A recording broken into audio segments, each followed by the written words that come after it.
violences ont eu un impact négatif sur la destination Sénégal avec plusieurs réservations annulées.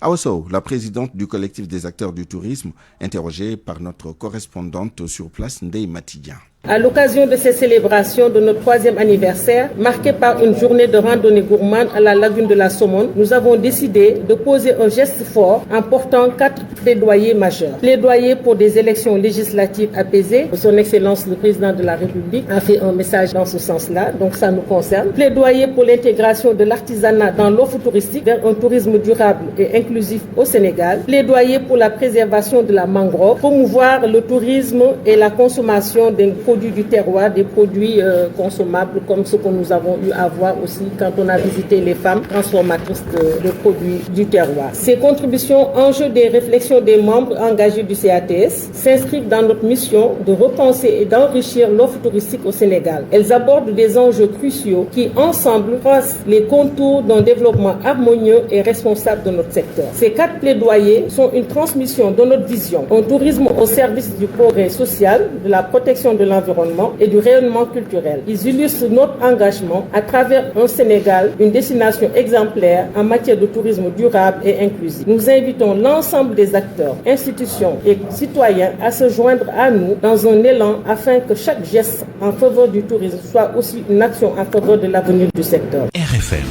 94.0, la radio en puissance. Venons-en maintenant à notre dossier du jour sur les universités, pour la plupart secouées par des mouvements d'humeur. C'est le cas à l'université Cheikh Anta Diop de Dakar, à l'université Alioune Diop de Bambey et à l'université Assane Seck de Ziguinchor, suffisant pour que le SAES et le Sud-Est supérieur interpellent l'État sur cette situation que traversent les universités du Sénégal. Oumou Kalsoumli. Ces temps-ci, des perturbations dans l'enseignement supérieur risquent de s'intensifier avec les grèves répétées d'étudiants et de professeurs. Ils réclament entre autres des bourses d'études et de meilleures conditions de travail. Moustapha Sall, secrétaire général adjoint du SAES, demande à l'État de chercher des moyens pour régler ce problème au plus vite. Soit il y a des questions, des problèmes liés au traitement de l'information pour que les bourses, les ayants doivent être enrôlés et payés. Et l'autre, c'était ce qui a été brandi, c'est que vraiment il n'y a pas d'argent. Et ça, cette assertion repose la problématique du débat. Le gouvernement sortant entrant dit il n'y a plus d'argent, le sortant qu'il a laissé beaucoup d'argent. Quoi qu'il en soit, au niveau de ces étudiants, c'est que vraiment ils peinent à entrer dans le bout. L'État doit trouver les moyens. Ça, il n'y a pas d'autres solutions. Il faut qu'on travaille à mettre une économie universitaire circulaire. Professeur Sylvestre Kouakou, secrétaire général du Sud-Est, enseignement supérieur, section UCAD, se dit préoccupé par la situation. Il appelle les acteurs à discuter pour trouver des solutions. Nous appelons vraiment à ces discussions-là et pour sauver notre système et stabiliser notre calendrier. Pour des questions locales comme celle de Ziguinchor, je pense que le conseil académique de l'institution, de l'université devrait se saisir de cette affaire, si ce n'est déjà fait d'ailleurs, pour la résoudre très rapidement. Ce ne sont pas des crises en tant que telles, ça se résout très rapidement pour notre part. Donc nous appelons vraiment à l'apaisement et demandons à chaque acteur d'y mettre les siens pour que nous puissions stabiliser notre calendrier, sauver notre année académique. Nos 2 syndicalistes, soucieux de l'avenir de l'enseignement supérieur, demandent aux autorités de trouver des voies et moyens pour mettre un terme à ces problèmes qui perturbent le système universitaire. Toujours dans l'actualité sociale, les travailleurs de l'EMAP, une entreprise qui s'active dans les minéraux acides aminés, réclament 5 mois de salaire. Ils ont tenu une conférence de presse à Pout pour revenir sur leur dossier qui date de 2019. La justice avait rendu un verdict qui leur est favorable, mais depuis lors, l'exécution de cette décision de justice pose problème. Les détails avec Cheikh Anta Diop. Ils sont 49, ces travailleurs de l'entreprise de minéraux acides aminés et pré-mixés établis à Pout réclament d'arriérés de salaire. Anta Diop parle au nom du collectif des combattants d'EMAP Industrie. Revendiquer suñuy salaire yi nga xamanteni amel nañu ko depuis 2019 ba tay mënuñoo fexé ba jot ci ñu doon liggéey nak ci benn entreprise bi ñuy wax EMAP Industrie nekk fii derrière Cisalec ñu jékki-jékki. Nous réclamons nos 5 mois d'arriérés de salaire. Nous travaillons dans cette entreprise dénommée EMAB Industrie et nous tous détenons des contrats à durée indéterminée. Arrêté entreprise bi fayatuñu kon tay ji lool mo waral jotaay bi collectif des combattants EMAB. Selon Fallou Mbacké Diouf, l'inspection du travail a été saisie mais aucune avancée significative. Bi démé inspection de travail dañu dem ko kalamélé fa ñett yoon yo xamanteni jëlé wuñ fa dara dem nañ tribunal une fois. Nous avons saisi l'inspection du travail en vue d'une tentative de médiation qui n'avait malheureusement pas abouti. Et finalement, le dossier a abouti au tribunal de Thiès qui, au finish, avait prononcé un verdict allant dans le sens du paiement de ces 5 mois de salaire. Et ces plaignants réclament 5 mois d'arrière et de salaire et le paiement intégral de leurs droits. Ils annoncent une prochaine grande marche dans les rues de Pout pour se faire entendre. RFM Thiès, Cheikh Anta Diop. Pour boucler cette première partie de cette édition, on termine avec les paysans du bassin arachidier qui s'opposent à la décision annoncée hier à Koungheul par le Premier ministre. Ousmane Sonko a déclaré que le directeur général de la Sonacos lui a demandé d'acheter la totalité de la production arachidière et d'en assurer la commercialisation. Ces producteurs parlent de mauvaises décisions qui risquent de tuer la filière.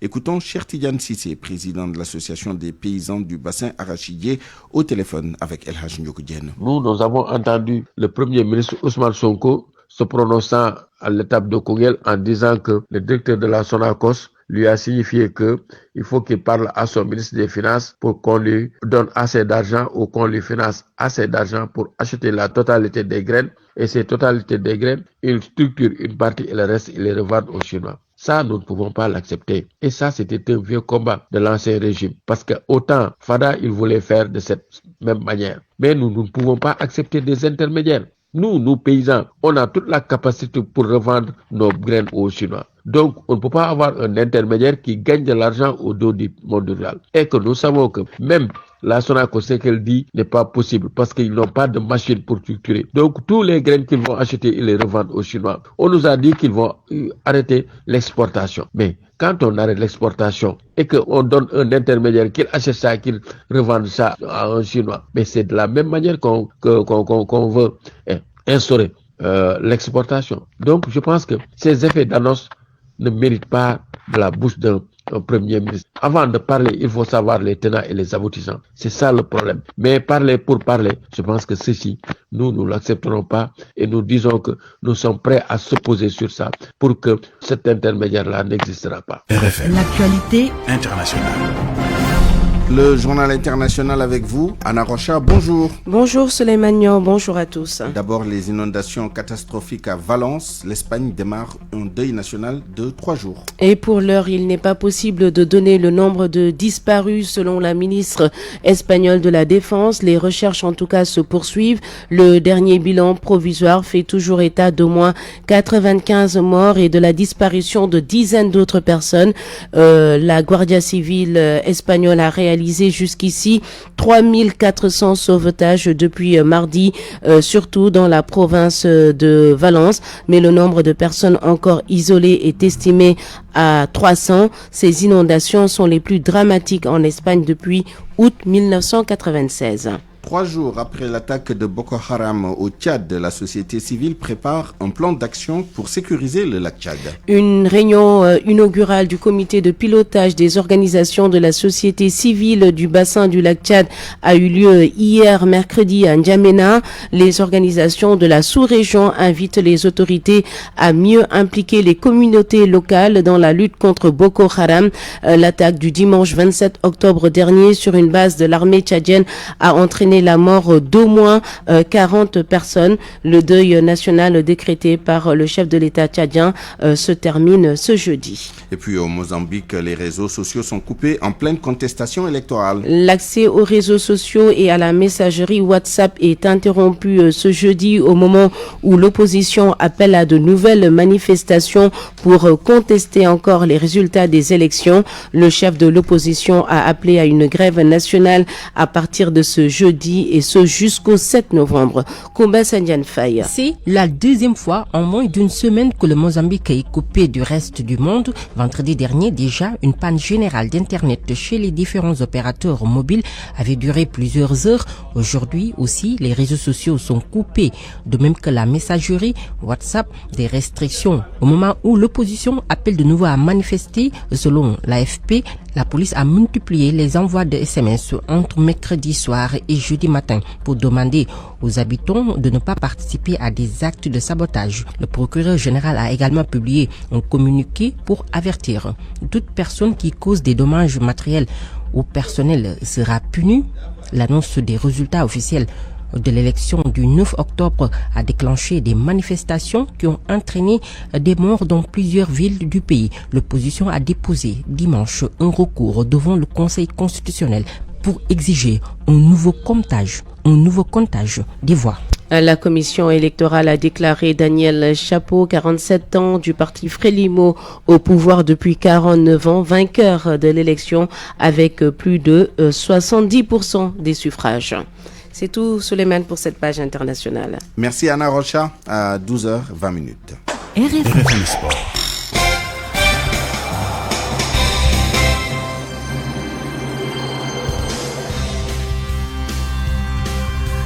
L'actualité des sports, c'est avec vous, Youssouf Bodian, bonjour. Bonjour Souleymane et bonjour à tous.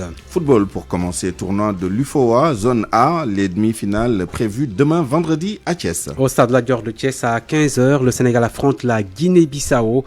À 18h, on aura Mali-Gambie. L'enjeu, accéder à la finale, synonyme de qualification à la prochaine CAN des moins de 17 ans. Les Liosso et les Aiglons sont les favoris au vu de leurs prestations lors des matchs de groupe. C'est en tout cas l'avis du technicien thiessois El Hadj Fallou Ndao qui juge également bon le niveau du tournoi. Je pense que le niveau est bon. Derrière ces équipes, on sent qu'il y a du travail qui a été fait. Et pour l'équipe nationale du Sénégal, je pense qu'il y a peut-être quelque chose à améliorer. Il faut être un peu plus déterminant. Surtout dans nos deuxièmes périodes, on sent à chaque fois une équipe qui perd du terrain en deuxième période. On l'a fait contre le Libéria, on l'a fait aussi contre une très bonne équipe de la Gambie. Mais je pense que l'équipe est à mesure de gagner la finale. Et puis si on voit à l'issue du premier tour, les meilleures équipes sont arrivées en demi-finale. La Gambie, une très bonne équipe. Le Mali est peut-être l'équipe favorite parce que sur le plan du jeu, sur le plan de la réalisation, sur le plan de l'intensité et de la technicité, je pense que le Mali est d'un cran supérieur aux autres équipes. Mais le Sénégal a les arguments pour venir à bout et je pense que contre la Guinée-Bissau, le Sénégal devrait passer. Mali-Gambie, ça va être certainement le match choc. Mais je pense que le Mali devrait passer, même si on a une très bonne équipe de la Gambie. Et je pense qu'une finale Sénégal-Mali serait logique dans ce tournoi. On joue en Europe aussi. En Italie, où la suite de la 10e journée de Serie A à 19h45, le promu commun qui reçoit la Lazio Rome de Boulaye Dia, l'attaquant sénégalais auteur de 3 buts en début de saison. Il est muet ce mois d'octobre. Il va tenter donc de marquer à nouveau ce soir à 19h45. On aura AS Roma Torino, Genoa Fiorentina. La 9e journée de la Saudi Pro League avec Al-Ittihad de Karim Benzema qui affronte l'équipe d'Edouard Mendy, Al-Ahly. Le match est prévu à 18h. Courses hippiques, le nouveau règlement sera dévoilé demain vendredi. Et il devrait entrer en vigueur le 1er décembre prochain qui coïncide avec l'ouverture de la nouvelle saison. Ces réformes devraient faciliter aux commissaires la prise de décision, notamment concernant les sanctions. Les explications de Alé Diagne, le président de la commission des finances du CNG de courses hippiques. Il est interrogé par Nafissatou Ndiaye. Nous avons profité de ce séminaire pour faire une ébauche de présentation du règlement de compétition de l'année qui va démarrer en 1er décembre, l'année hippique. Toutefois, ce règlement de compétition devrait être publié à partir du 1er novembre pour permettre aux différents acteurs de pouvoir s'en approprier le temps que l'on puisse commencer les compétitions. Donc, c'est un document de 50 pages composé de 32 chapitres et de 100 articles. Dans ce document, toute la fonction hippique a été prise en compte.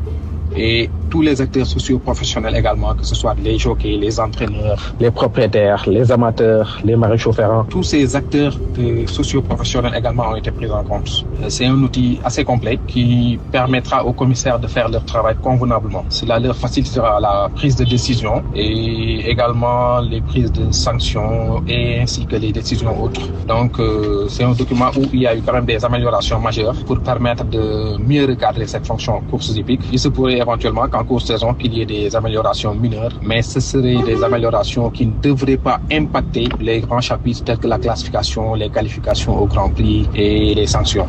Et nous prévoyons de le publier à partir du 1er novembre. Demain donc des propos recueillis en marge d'un stage de formation des acteurs de la presse organisé en collaboration donc avec l'ANPS, en collaboration entre l'ANPS et le CNG de course hippique. D'ailleurs, une assemblée générale est prévue le mercredi prochain à l'Arène nationale à partir de 15h. Ce sera l'occasion de présenter le bilan d'étape à travers les rapports d'activité et le bilan financier également de la saison sportive 2024. Merci Youssouf Bodian pour le journal des sports. 12h24, retour à l'information générale et plus particulièrement à l'actualité politique et électorale. Allons dans le département de Keur Massar où des milliers de cartes d'électeurs sont laissées en rade au niveau des 6 commissions mises en place. Rien qu'à Yeumbeul Nord, plus de 17 000 cartes sont en souffrance, plus de 11 000 dans l'arrondissement de Jaxaay. Une campagne de sensibilisation s'impose. Aminata Ba. C'est le calme plat à la commission administrative de retrait des cartes de Yeumbeul Nord, logée à la sous-préfecture. Plus de 17 000 cartes d'identité sont exposées sur des tables, d'autres rangées dans des seaux. Mais il n'y a pas d'affluence selon l'adjoint du président de la commission, Moustapha Tchandouma. Le 13, à nos jours, le nombre de cartes qui étaient en stock était 18 035. Il restait 17 952. Donc, cartes distribuées à nos jours, à cet instant, c'est 83 cartes. Dans les communes de Jaxaay, Parcelles Assainies et Keur Massar Sud, les habitants ne s'intéressent pas encore au retrait de leur carte d'identité. Plus de 11 000 pièces sont toujours stockées au niveau des commissions. Rokhaya Ciss, sous-préfet de Jaxaay. Nous sommes à 11 000 cartes disponibles dans les 2 commissions. D'informer la population pour leur dire de venir récupérer leurs cartes. Lors de l'élection présidentielle passée, beaucoup de personnes se sont présentées au niveau des bureaux de vote avec leur carte d'identité, mais qui comportait la mention département de Pikine ou bien département de Rufisque. Et compte tenu de cela, ils ne pouvaient pas voter puisqu'on est dans le département de Keur Massar. Cette situation pousse l'association des délégués de quartier à se lancer dans la sensibilisation. Elle veut inciter les électeurs à aller retirer leurs cartes. Hassan Fall est le président. Nous avons tous des panels, donc nous allons passer le message là-bas pour pousser les populations à aller retirer leurs cartes d'électeurs avant les élections. Dans les communes de Malika et de Keur Massar Nord, la situation est similaire et s'il n'y a pas de changement, beaucoup de personnes risquent de ne pas effectuer leurs droits civiques selon nos interlocuteurs. Aminata Ba, Keur Massar, Radio Média. Autoroute de l'avenir et ses stickers rapido. AAS, Association des assureurs du Sénégal, vous offre votre revue de presse. La revue de presse avec Georges Déthié Diop. Encore des scènes de violence dans la campagne électorale. Le cortège de Ousmane Sonko, victime d'une attaque hier à Koungheul. Une attaque spontanée si l'on se fie à Source A. Les Échos relèvent que le cortège de Sonko a été violemment attaqué à Koungheul.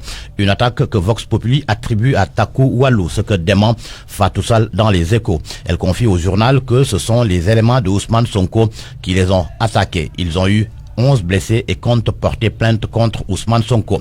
En tous les cas, l'observateur fait état d'un jour sans avec SANG. Plusieurs blessés, des voitures et motos Jakarta vandalisées, le centre de santé transformé en théâtre de gladiateurs. Ce que confirment les Échos. Selon le confrère, Malik Gakou est victime d'une fracture de l'avant-bras. Le journal rapporte que les agents du GIGN ont riposté violemment. Les assaillants ont fui leur véhicule caillassé. La violence qui s'exporte donc à Koungheul après Dakar en ce début de campagne électorale. Une campagne à laquelle Bougane Gueye Dany peut enfin participer. Le leader de Gumsabop est libre. Sud Quotidien indique que Bougane est libre de battre campagne. Selon le journal, le juge a allégé le réquisitoire du substitut du procureur de la République qui avait requis une peine de 3 mois ferme assortie d'une amende de 500 000 francs CFA. Bougane est finalement condamné à 1 mois de prison avec sursis pour refus d'obtempérer. Ce qui fait dire à Source A que Bougane terrasse le procureur. Tribune affirme que le juge de Tamba, Aoun Kamara, libère Bougane. Pour les Échos, Bougane Gueye Dany triomphe. Le journal indique qu'il a été relaxé au bénéfice du doute pour la rébellion et relaxé pour outrage à agent. Les gendarmes témoins des faits l'ont blanchi pour refus d'obtempérer. Il a été condamné à 1 mois avec sursis. Réaction de son avocat dans Source A. Maître El Hadj Diouf confie dans le journal que le juge de Tamba a dit le droit. Tout autre juge qui condamnait Bougane périrait en enfer. Bougane, lui, réagit à la première page de l'Observateur. Il indique que défendre le pays vaut plus que sa liberté. Et ce qui est plus important, c'est la victoire. Ce dossier à lire dans Enquête, un dossier sur l'Assemblée nationale, entre gloire et chaos. De Lamine Gueye à Caroline Faye, ces hommes et femmes qui ont façonné le Parlement quand les débats s'enflamment jusqu'aux altercations. Les plus jeunes députés défient les codes. Nouvel emprunt, le Sénégal à fond la caisse, s'exclame le journal Le Quotidien. Le pays lève 181 milliards de francs CFA après la suspension de son programme avec le FMI. JP Morgan encore intermédiaire comme avec le dernier eurobond. À la une de Libération, ministère des Sports sur la piste des 7,330 milliards de francs CFA envolés entre janvier et mars. Sur 7 milliards 910 millions 800 844 francs CFA alloués au chapitre compétition internationale et totalement consommés, seuls 580 250 000 francs CFA ont été justifiés. Plus de 7 milliards sont sortis des caisses sans justificatif.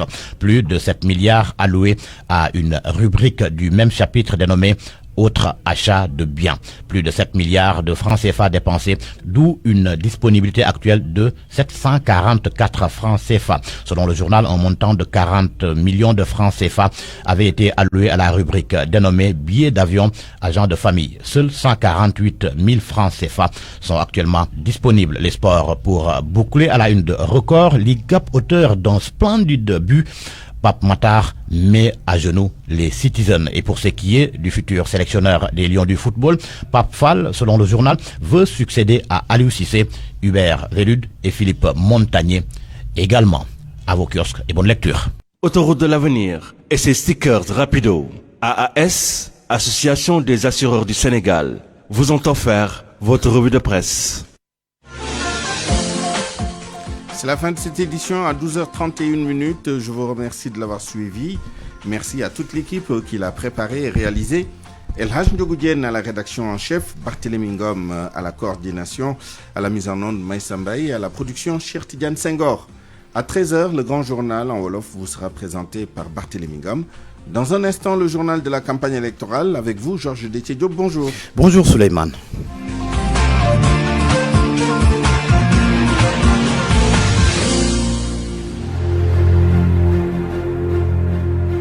De cette 5e journée de campagne électorale, la coalition Andesukali Production, Transport et Commerce, avec comme tête de liste Alassane Ndoye, prendra départ à la gare routière de Rufisque pour rallier Kerndiaïlo, Sangalkam, Bambilor, Bayar et une dizaine de villages dans la commune de Djander. Arsène Momel de Bassirouba reste toujours dans le département de Kaffrine pour ratisser large dans les villages de Kaï, Afé, Nganda, Diamagadjo et Sanchingalngone. On ne bouge pas encore de Tamba, c'est le mot d'ordre de la coalition Samsekadou. Elle reste à Tambacounda pour une grande caravane ce jeudi 31 octobre. Le parti Warjef d'Amadou Touba-Niane se rend à Kermassar. C'est pour rencontrer les groupements de femmes afin de coopter leur voix. Amadouli Akile est toujours dans le Fouta. Aujourd'hui, sa coalition Waref a investi le Dandemayo avec une caravane sur tout le long du fleuve Sénégal dans les villages pêcheurs de Matam. Précisément à Ganguel, Padalal, Bapalel et Ngano. Andoukolute, Ngir Sénégal d'Abdou Karim Sall reste toujours à Kaolack pour cette journée. La tête de liste de la coalition du secteur privé Birama Yayawan est toujours retenu à Kédougou avec les groupements de femmes. Andeligue Sénégal ak Racine Sy sera à Yeumbeul, route de Boune. Ce sera à partir de 17h. Du professeur Diegansen est attendu à Kaolack. Et enfin, la coalition Sénégal Kessé de Thierno Alassane Sall se rend dans le sud du Sénégal avec les étapes Vélingara, Kolda, Diendé, Diridjé avant de rallier Sédhiou. La campagne électorale encore émaillée de violence. Des militants de deux camps se sont affrontés hier à Koungheul lors du passage du cortège de Ousmane Sonko. Un fait qui éclipse les autres actualités de la campagne comme le cri du cœur de Amadou Ba de la liste Nafoore Sénégal à Tambacounda ou encore les promesses de la liste And Doolel Liggéeykat yi aux ouvriers. Actu campagne avec Famadion. Actu campagne, c'est d'abord ces violences qui ont éclaté hier à Koungheul. De violents affrontements ont opposé militants de Takku Wallu Sénégal et ceux de Pastef. Des affrontements qui ont engendré plusieurs blessés, dont Malick Gakou, allié de Pastef. Mamadou Diop Decroix, secrétaire général de AJ/PADS et allié de Pastef, a dénoncé une attaque lâche et appelé par ailleurs à un vaste courant anti-violence. Actu campagne, c'est également la libération de Bougane Gueye Dany. Le membre de la coalition Sam Moussa Kadou a été condamné à 1 mois avec sursis hier à Tambacounda pendant que Bougane Gueye Dany faisait face au juge. Amadou Ba, par ailleurs maire de Missira, sillonnait les rues de Dialokoto. La tête de liste de Nafoore Sénégal se dit plus que jamais déterminée à faire tout son possible pour améliorer les conditions de vie des Sénégalais, des habitants de Tambacounda, en particulier. Pour Amadou Ba, les agriculteurs de Dialokoto vers le parc national de Nyokolokoba doivent être fortement soutenus parce que dans cette zone, il y a des terres, de l'eau, mais le manque de financement plombe les activités des agriculteurs. Hier, des membres de la coalition Takku Wallu étaient à Matam. Sous la houlette de son coordonnateur départemental, le maire de Agnam, Farbangom, ils se sont rendus dans plusieurs localités situées dans la commune de Ogo, notamment Sinthiou Garba, Ogo, Tchakon Bogel, Amarabe. Ils ont plus tard visité le village de Tchambé. Et sur place, Farbangom a demandé à ses militants et sympathisants de maintenir la dynamique de vote pour faire triompher la liste de Macky Sall. La coalition Dundu de Mohamedou Madana Kane était, elle, à Mbour. Elle a promis aux populations de porter leurs doléances relatives aux problèmes de l'emploi des jeunes, au financement des femmes et aux problèmes de santé. À Rufisque, la tête de liste de la coalition And Doolel Liggéeykat yi a promis une meilleure prise en charge des besoins et aspirations des artisans sénégalais. Cheikh Ahmed Tidiane Thiam, la tête de liste, entend être la voix de ces artisans pour défendre leurs intérêts. Merci Fama Dion, midi 37 minutes. Le direct du jour à présent, il nous mène à Kédougou où nous retrouvons Ibrahima Diébakhate. Bonjour Ibrahima. Bonjour Georges Deki Diop et bonjour à tous. Alors je disais tout à l'heure que ça bouge dans certaines régions, ce qui semble ne pas être le cas à Kédougou. Tout à fait Georges, la campagne électorale pour ces élections législatives du 17 novembre prochain est très timide dans les 3 départements de Kédougou, Salémata et Saraya. Elle ne draine pas du monde pour l'instant. Les coalitions Jàmm ak Njëriñ, Manko Liggéey Sénégal, Liggéeyal Sénégal, autant pour moi, Pastef les Patriotes, Pôle Alternative, Troisième Voie et Sénégal Kessé, pour l'essentiel, s'activent sur le terrain.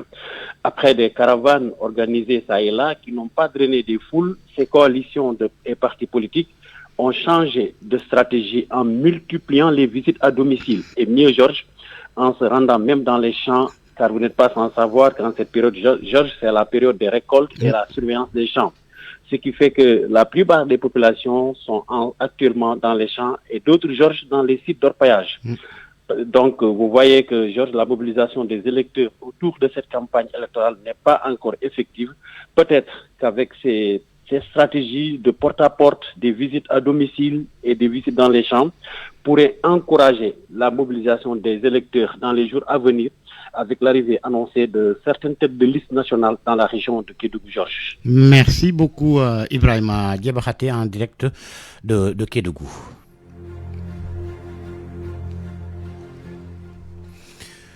Diaspora à Brazzaville, plus de 6000 Sénégalais sont établis au Congo et ils font face à beaucoup de difficultés.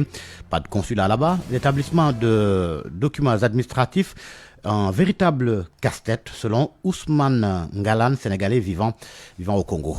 sunu jafe-jafe fii nii ci Congo Brazzaville bari na trop lépp boo koy xool xajul sax ci rubrique diaspora. La communauté sénégalaise d'ici au Congo Brazzaville. Nous avons des problèmes, mais la plupart de nos problèmes c'est des problèmes de documents. Nous avons besoin un bureau du passeport ici au Congo Brazzaville. Par contre, il sera très difficile de se déplacer vers le Gabon pour enrôler du passeport. Le visa et les billets d'avion, ça nous coûte extrêmement cher, 700 ou 800 000 francs pour avoir un passeport. Un autre problème que je voudrais évoquer, c'est le problème de la carte de résidence ici au Congo Brazzaville. La carte de résidence nous coûte 110 000 francs par an par rapport aux autres pays qui est un peu moins cher par rapport à la nationalité sénégalaise. Nous attendons à nos futurs élus à cette interrogation pour la réduction de la carte de séjour ici au Congo Brazzaville. Nous voudrions également une juridiction au Sénégal au niveau des régions sans se déplacer pour aller à Dakar pour faire la transcription de nos enfants au niveau du ministère des Affaires étrangères. Fi la wax ne nag fii nii ci Brazzaville donc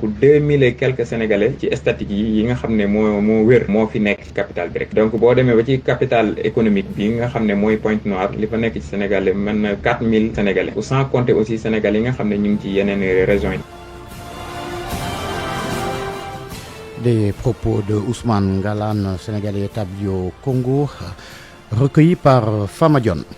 À présent, avis d'experts, comment combattre la violence dans la campagne électorale. Malik Diop, directeur exécutif de la plateforme des acteurs non étatiques du Sénégal, demande à l'État d'assurer lui-même la sécurité de toutes les têtes de liste nationale au lieu de faire du 2 poids 2 mesures. Pour endiguer et éradiquer définitivement cette violence dans l'espace politique et plus spécifiquement dans la campagne électorale, il faut prendre des mesures durables.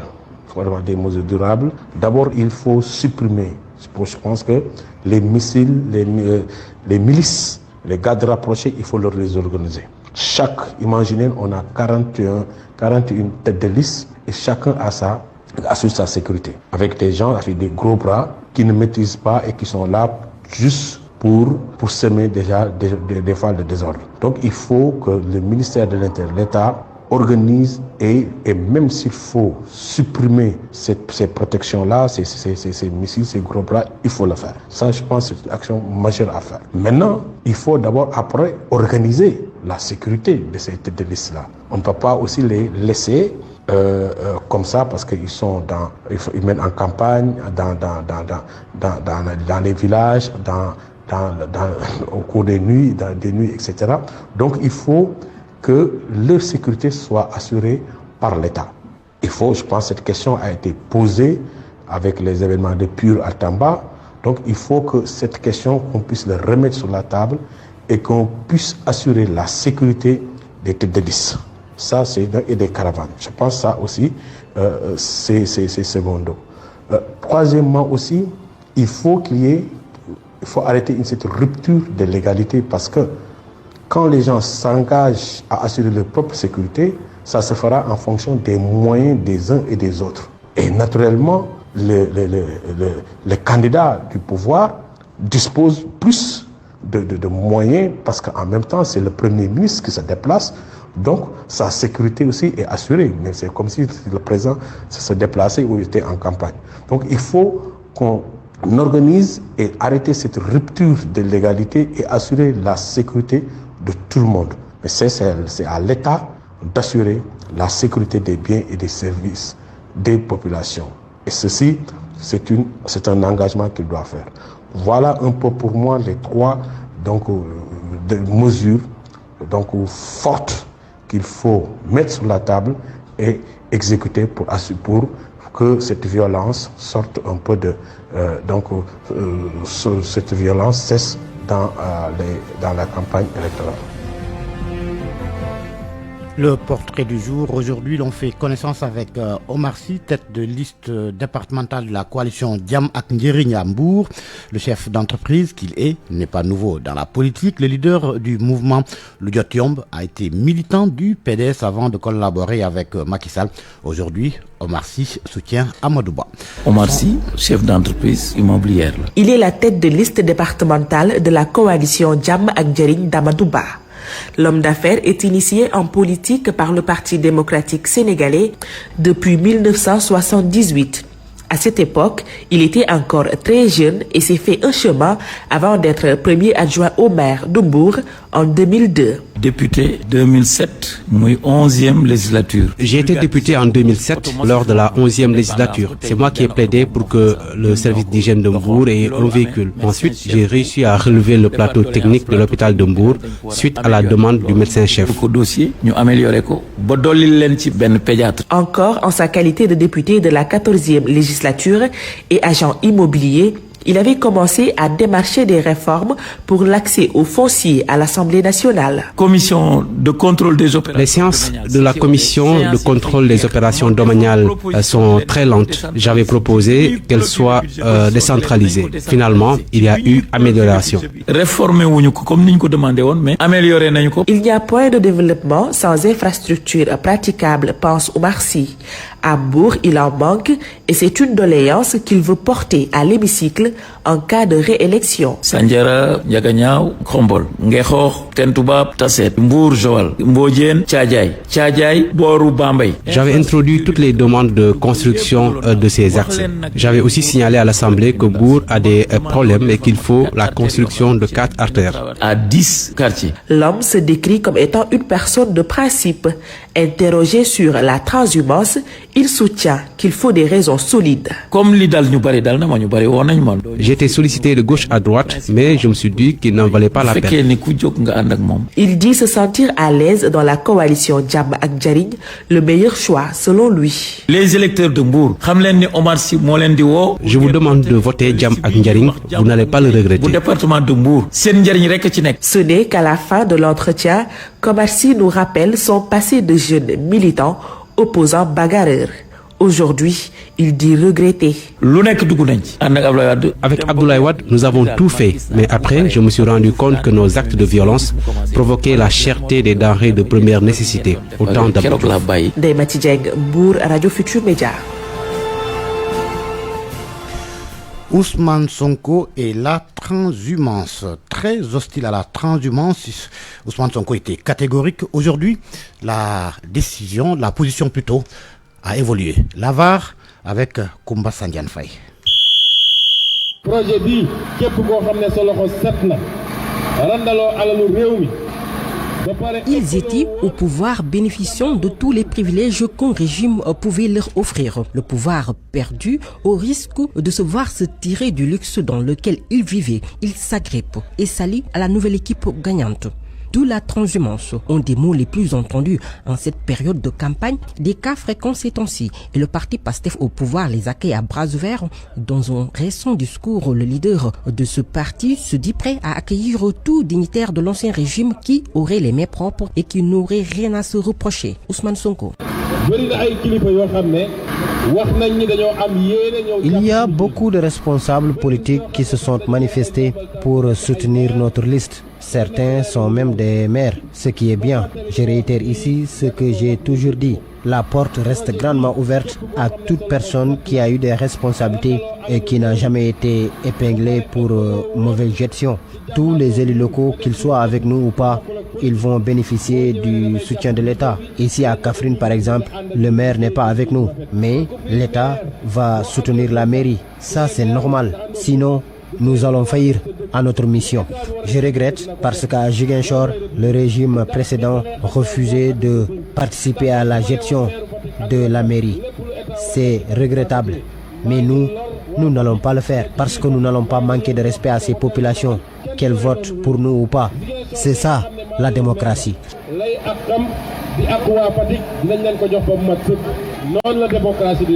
Ce qui a été comme un appel au pied, c'est la ruée vers PASTEF des ralliements de maires, présidents de conseils départementaux, d'anciens ministres ou même de simples responsables connus de l'ancien régime. Pourtant, le leader qui incarne le parti PASTEF, qui s'en réjouit aujourd'hui, l'avait banni en février 2019 à la Maison de la Culture d'Oudassek. Ousmane Sonko parlait de son aversion contre la transhumance politique.